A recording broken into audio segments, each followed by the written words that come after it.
Yo, what is up guys? It's me, Zach Lee, back bringing some more daily NBA news. Thank you for coming back once again. As always, you guys already know that you are the real MVPs. And if you're new here, if this is your first time stopping by the channel, then welcome. You guys are also appreciated, but make sure that you smack that sub button and hit the bell as well so you can stay up to date with everything that goes on in the NBA on a daily basis. But now, let's take a look at everything that is going on in the NBA. But first, a quick word about this video sponsor, athleticcases.com. Basketball, baseball, football, or soccer, no matter what the sport, you guys can now rock your favorite players on the back of your phone. Use the promo code ZACHLEE for 10% off your order. Links are in the description box below. First up in the news, the Brooklyn Nets buyout with Dwight Howard is set to become official in July. And while a lot of people are initially worried that he will sign with the Golden State Warriors to win a ring real quick, it seems like that might not be the case here, as we got reports out last night stating that Dwight Howard has been linked to the Boston Celtics. The Celtics' status as one of the few true contenders in the Eastern Conference automatically makes them one of the supposed frontrunners for Howard's services, but there's actual context to the speculation. Danny Ainge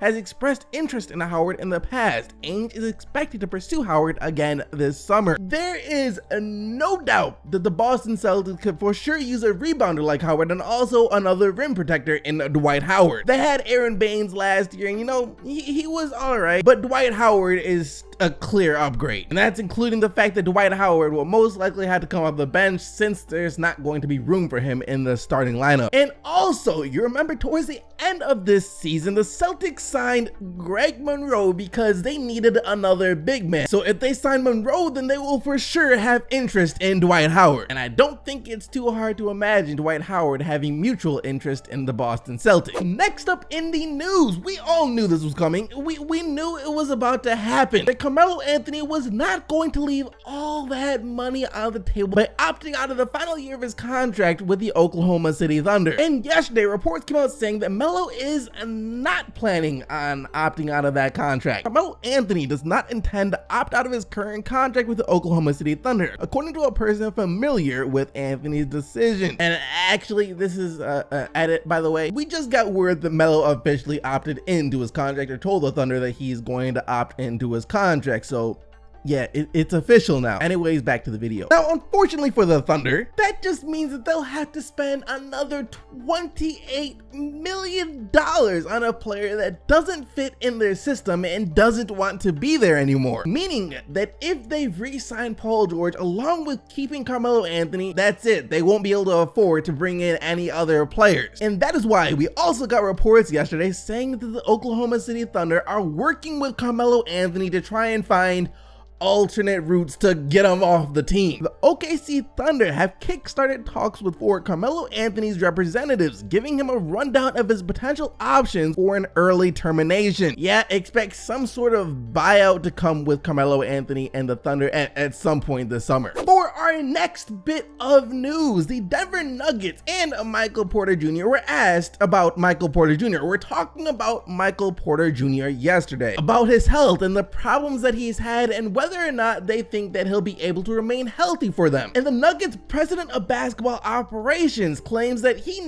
is confident that they will be able to keep Michael Porter Jr. healthy. However, there was a big clause. He did allude to the fact that it is possible that Michael Porter Jr. does not play this season. I have little doubt that we'll get him right. We poured over medical records again and had our doctors there. We had quite a bit of information at our fingertips, and we kind of vet as much as you can and make an informed decision. Is it well worth the risk? Will he return to the level of play he was at prior to the injury? We feel good about that. I don't expect health to be an issue down the road. Whether that's getting him up and ready to play next week or next year remains to be seen. But we're all going to huddle up with our training staff, to our coaching staff, to our front office, all the way up to ownership. We all have to be in sync with each other for a decision like that. And I definitely wouldn't expect Michael Porter Jr. to be playing in the summer league either, just in case you were any Denver hopefuls out there hoping to see Michael Porter Jr. play, because when he was asked if he thinks he's going to play in summer league, this was his response: "That's up to coach. I could play, but I could be even healthier." So even he notes that he's not at full health right now, that, you know, he's at the point where he can play, but it's probably best not to play him since he's not healthy. So don't expect him for the Summer League, and as for the season itself, that's still very much up in the air. But luckily for the Nuggets, they don't really need Michael Porter Jr. right now. They're still a talented young team that is going to be in contention for a playoff spot in the West with or without Michael Porter Jr.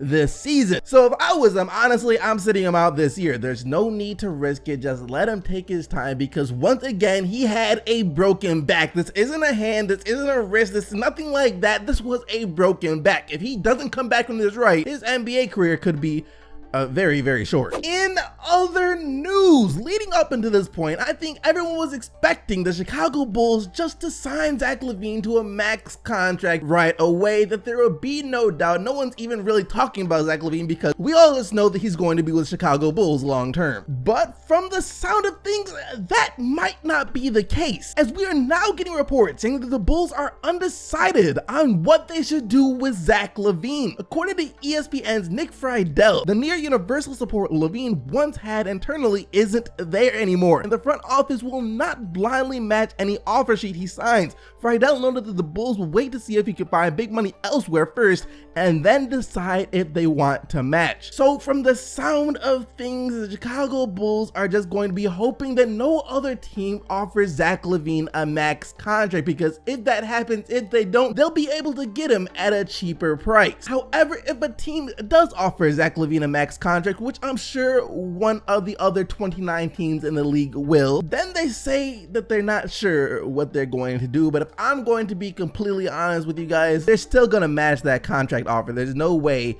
that they just let Zach LaVine walk. And for our final story of the day, speaking of teams not wanting to pay players money that, you know, they kind of promised the players before, that's the same thing that's happening to Chris Paul with the Houston Rockets, as we are getting reports saying that there's some tension between Paul and the Rockets over his contract situation at the moment. From what I'm told, there is tension now between Houston and Chris Paul. There was definitely some type of handshake, wink wink, we're going to max you out last summer, and now they're not so sure. Houston, with good reason, doesn't want to do that. They have an out because now they have new ownership. So Daryl Morey can go to Chris Paul and be like, I want to do it, but see, we've got this new owner here and he doesn't want to give you 5 years. Yo, that is tough for Chris Paul. Like, that's real tough for Chris Paul, because part of the reason he signed with the Houston Rockets was because he was under the impression that he was going to get a 5-year max deal with the Houston Rockets after this season was up. And now they're like,